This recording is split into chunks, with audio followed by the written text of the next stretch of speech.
Hugo Bruce must be fired. Him and his technical team must go. Thank God he's only with Bafana until the end of this World Cup. And it's not like Bafana are really going to cause damage in Group A. That's what the streets are saying. And to be open and honest with you, I fully agree. Then, José Mourinho, the special one, is back at Real Madrid and is going to help the Spanish Giants to secure a trophy. Just a reminder, in the last 2 seasons, Real Madrid, as big as they are, haven't secured a single trophy. José Mourinho is here not just to park the bus, he's here to save the day. Then we have to talk about the Springboks. International rugby is on the cards and Malcolm Marx is fit and ready to go. Rassie Erasmus can select the World Rugby Player of the Year in the starting 15. Proteas Women. Another World Cup is happening right now in England. Yes, we've got the FIFA World Cup, but the Proteas Women are taking part in the T20 Cricket World Cup that's currently being hosted in England. And what I love most about the Proteas Women is the fact that they're a genuine contender. They're not just there to add numbers like other national teams. They're there to actually contend, make a final, and I think, ladies, this is the one where we finally get over the line. Welcome to the middle ground, a space, a platform where you and I get to engage about big conversations that are happening in South Africa and around the world with openness and honesty. I want you to be a part of this conversation and I want you to share your opinions down below. Let's talk about conversations that matter. Let's talk about the Proteas Women, Bafana, as well as a team that many South Africans love, like Real Madrid. Let's start here. Bafana, the opening match of the World Cup.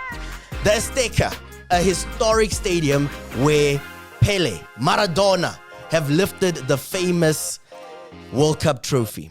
It was our turn to yet again, 16 years later, to take on the host nation, Mexico, at the Azteca. A repeat of what we saw in 2010, where that game was played at the F&B Stadium and we were the host. This time around, things didn't go according to plan at all. Back in 2010, it was a 1-1 draw where Simpiwe Tshabalala scored that amazing cracker, that famous goal where Peter Jury said, "It's a goal for Africa." And every single South African remembers that game. We've got fond memories about that game. It's just Aaron Mokoena Mbazo. Hey, he let us down on that day. Hence, it was a 1-1 draw. However, when we look back at the history books and we think about what happened at the Azteca last night, there will be no fond memories, unfortunately. Hugo Bruce, him and his technical team. I'm not sure if you were watching the same game that we were watching. And just to go into the numbers, the stats, over 1 billion people watched that opening game of the 2026 FIFA World Cup. And unfortunately, it wasn't the best advertisement of our football. It wasn't the best advertisement of the team that we are proud to call Bafana. When you look at that game was lost before it even started. Hugo Bruce selected 5 defenders. And we spoke about it when the squad was announced. He selected 11 defensive players, making it clear that this is his intention heading into the World Cup. He wants to sit back, relax, and hope and pray for a miracle. But I ask you, isn't football won with goals? Shouldn't we at least make an attempt? And the thing that hurt me the most about the game at the Azteca against Mexico is it looked like Bafana didn't try. It looked like we were scared before the game even kicked off. The game was over in the first 10 minutes. Hugo Bruce, why did we even show up? If we're not going to be positive, if we're not going to even try and compete, why are we even there? Why did we go through all the trouble of qualifying, playing warm-up matches, to sit back and hope for a miracle? Hugo Bruce and his technical team let us down. Full stop. I can't believe that a coach at his level can sit in the dugout and watch 45 minutes plus extra time of football where players are not performing. Go into the halftime break, come back onto the field of play to start the second half with the same players. Ronwen Williams kept us in the game. Thank you so much that you were there, Ronwen. It could have been 4-0 heading into halftime. Mbeyazeli Mboraz, the MLS superstar, give that man a bells because he really showed up in a big, big way. Then we have to talk about, CBs in that back line. Reigning, defending champion in the Betway Premiership right now. CBC, I don't know what you were doing there at the back. Maybe you can help me understand what went wrong. That second goal that was conceded. We've got 5 defenders in the back already. All of them are looking at the person who is crossing the ball. Not looking at Raul, who was making that run. CBC, you let us down. You were exposed on numerous occasions. And it's not the first time. We've seen how you've been exposed since Mbogazi left for the MLS. Siema has been vital at Orlando Pirates in terms of being the backup when you were slipping up. And we don't have these conversations to criticize players. We have these conversations to start a dialogue because we care and we love South African football. Tebo, Mrembula Mokoena, you tried, my brother. Hey, you tried. You tried so hard. But unfortunately, even you got exposed. Towards the end of the game, you weren't in it. You were getting frustrated. I was scared that you were going to get a red card. I was scared that you were going to lose your cool. But fortunately, we still have you for the next 2 matches against South Korea and Churchill. Setol. The man who plays his football out in Portugal for his club team. Sitole, you struggled in that first half. That first goal was because of you. Building up from the back, you and Ronwen Williams. You exposed us in a horrible way. That pass from Ronwen, the way in which you trapped the ball, the way in which you didn't look around you, really exposed us in a massive, massive way. I was calling for you to be substituted at halftime.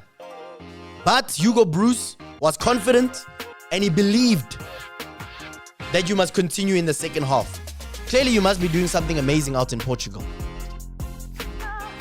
I didn't see it last night. Then up front, up front, Lyle Foster.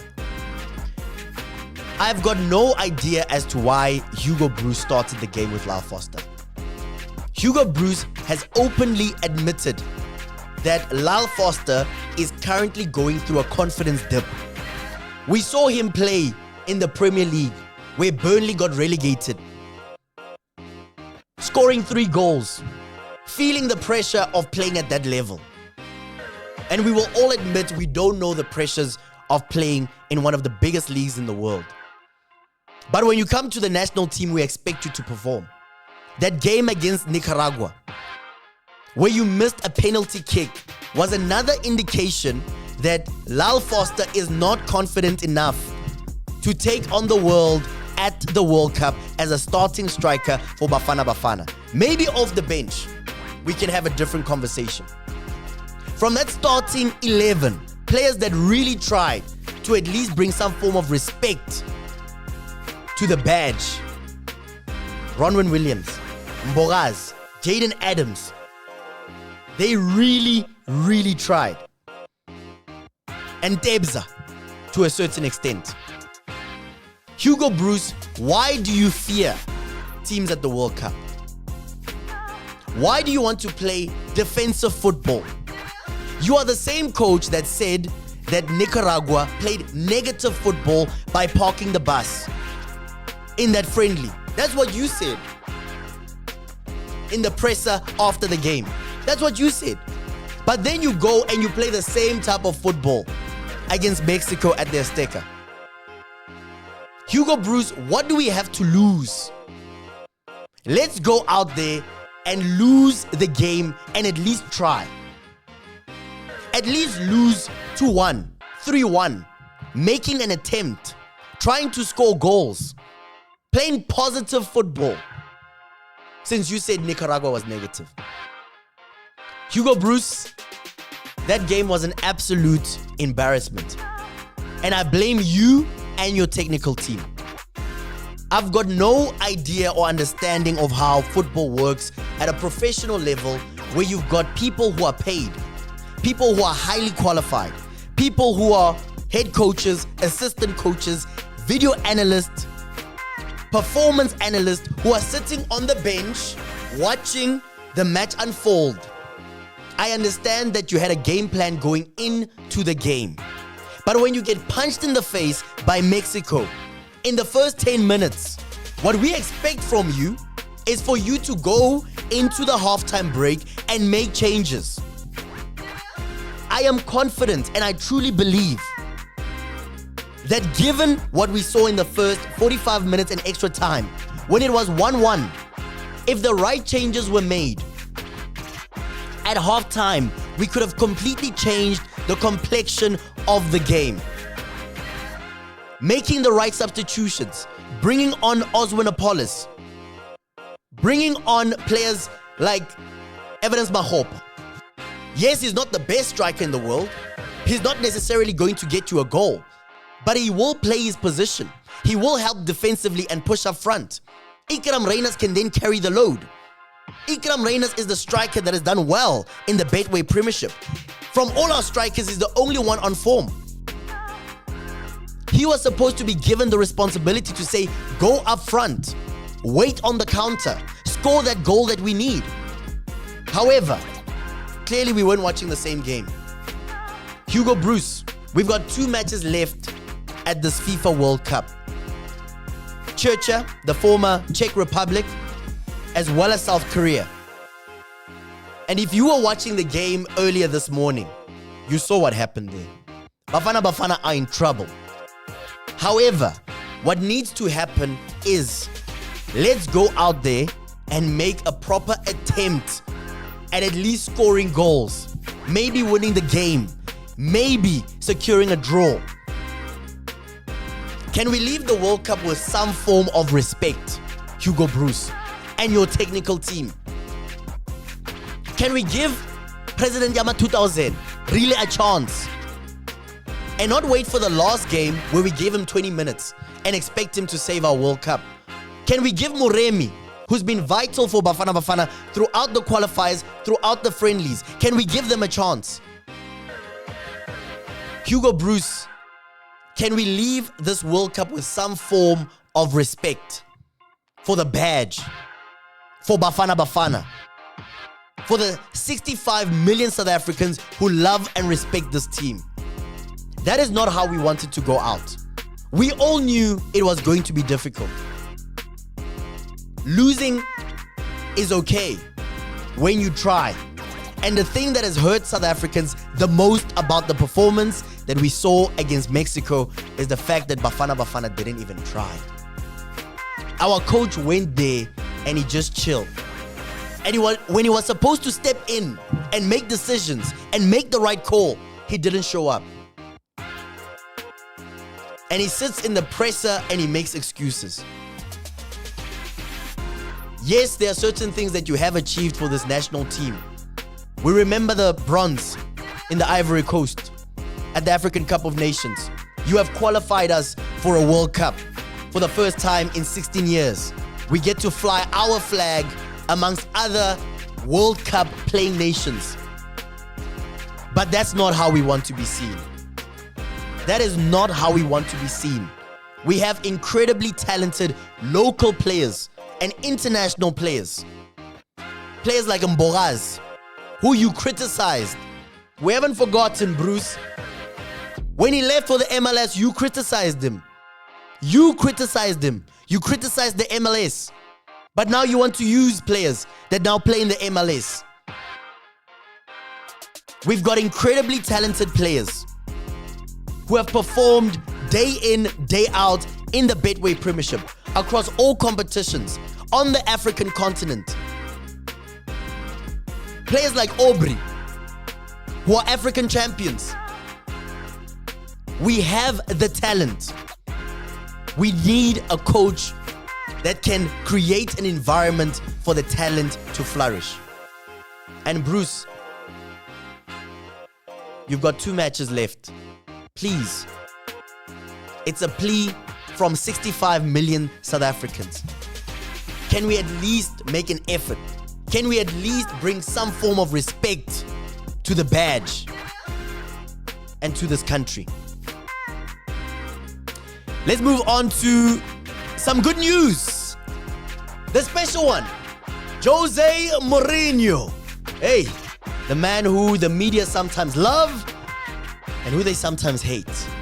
The man who knows how to park the bus. The man who's won a Champions League trophy with our very own Benny McCarthy when he was still at Porto.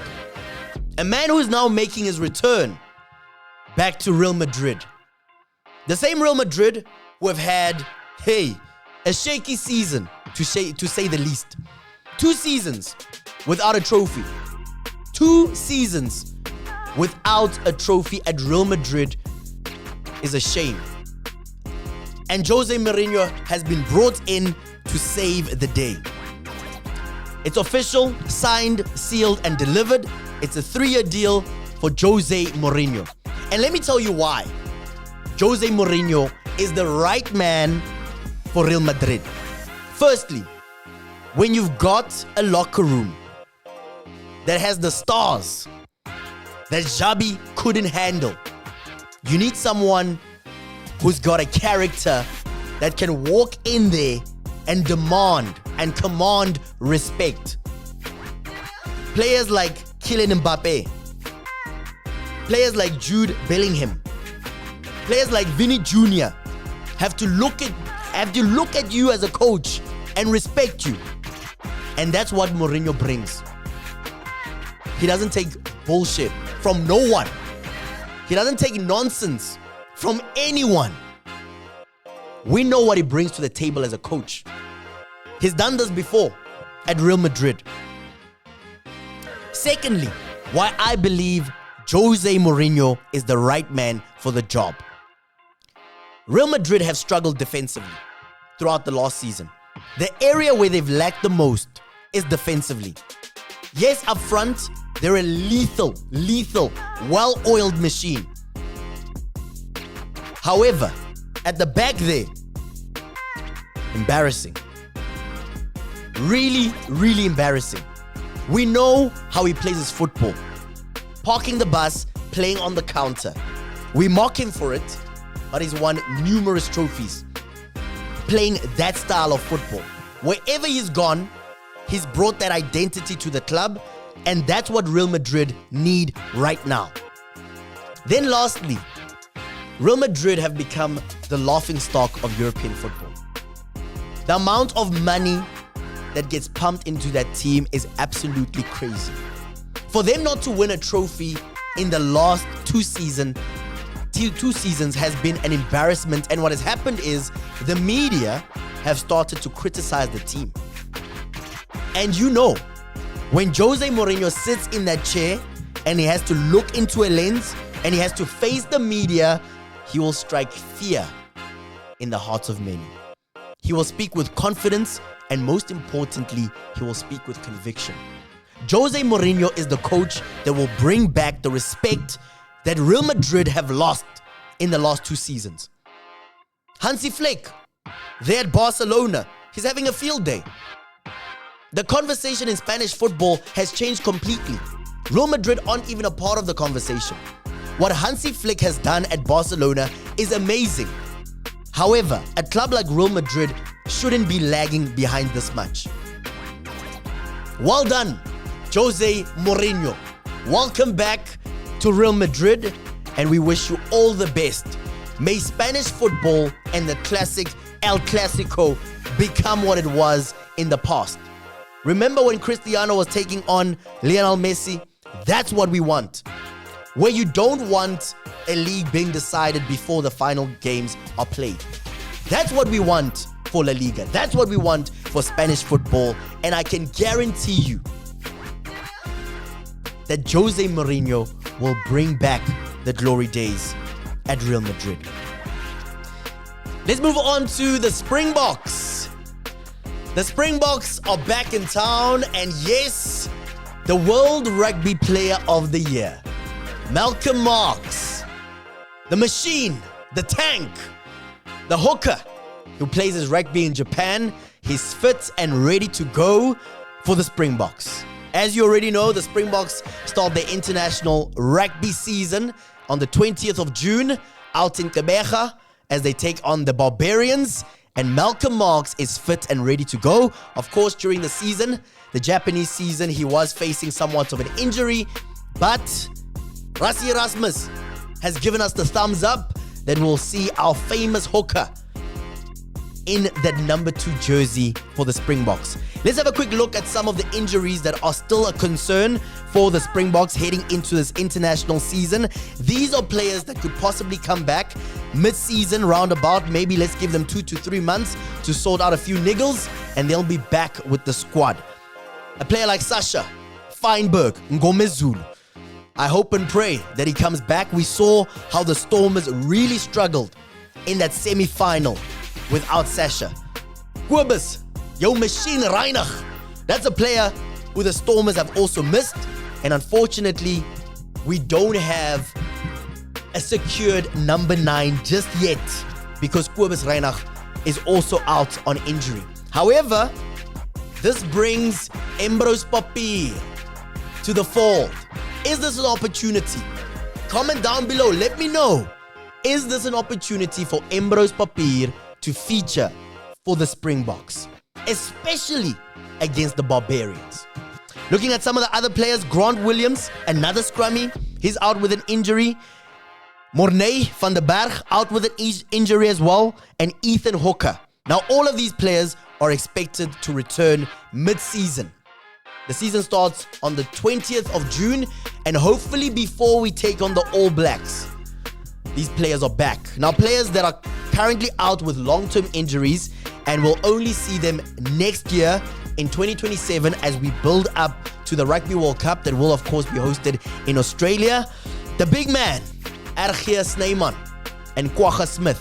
Those are 2 players that Rassie Erasmus has indicated that we're not sure as to what things hold for this season. Some would say they're completely out, but we have seen some miracles. I mean, I'll remind you, 2023, we thought that a player like Samthanda Khulisi might not make it to the Rugby World Cup. He came back. Andre Pollard, he came back and featured and won us the Rugby World Cup. So, Kwagga Smith as well as Argeir Snyman, 2 players that hopefully we get to see next season. Now, looking at the season for the Springboks, we've got 12 confirmed test matches for the 2026 season. The Rugby Championship won't be taking place this season because of the Nations Cup. And then that big series between the All Blacks as well as the Springboks. 3 matches will be played in South Africa, and then 1 match will surprisingly be played in the United States of America. Firstly, I mean, America, they want to grow their football, and now it looks like they want to grow their rugby as well. Lastly, the Proteas Women are contenders at this year's T20 Cricket World Cup. Back in the days, we used to doubt whether they could actually do well at tournaments, but now the Proteas Women, Laura Wolfart and her team are contenders. I'll remind you what happened last year. 2025 in that ODI World Cup, the Proteas featured in that final. Unfortunately, not being able to get over the line, but what I love about this Proteas women's team right now is that they are definitely a part of the conversation. And I love it. I absolutely love the fact that our women's cricket is on the map and the rest of the world has started to fear the Proteas. But as we look at the 2026 T20 Cricket World Cup that's currently being hosted in England, here are the things that I believe the Proteas need to lock down in order for us to finally win our first World Cup trophy. I'll remind you, the Proteas, yes, the Proteas men's team, they won the Mace last year out at Lords, but they haven't won a Cricket World Cup. And the Proteas women have a big chance. Here's what I believe they need to do. Firstly, my captain, the skipper, Laura Wolfart. We need you at your best. And I know that you have performed continuously for so long. You have performed on days where the rest of the team didn't show up with the bat, and you carried the team. But what we need in this World Cup is for you to do well consistently, but have one or two players backing you, especially our opening pair, or at least our top four batswomen, pardon me. We need the top four to really, really perform. Those top four batters really have to show up. Quite an interesting strategy that has been used recently by our coach Mandla, moving Sunay Lees up the batting order. I love it. There's a certain sense of maturity that Lees has, that her being in the top 2 or top 3 could be vital for the Proteas woman. Laura, we need you at the best. Top 4 batters, we need you to show up in a big way. Then, Marizon and Ismail, who's now making her return to international women's cricket. We need you to perform in the power plays in a big, big way. The Proteas women do well when they get early wickets in the power play. And we need Marizon as well as Ismail to get those early wickets. Then we are definitely cracking. We spoke about the middle order. We need the top 4 batters and the middle order, a player like Annika Bosch, a player like Chloe Tryon, to really show up with the bat. Yes, you've done well, but there are moments, especially in the knockout games, when we don't necessarily perform and raise our game. But this is a different World Cup, ladies. And I believe that the Proteas women are very, very close to getting over the line. The final last year was so close.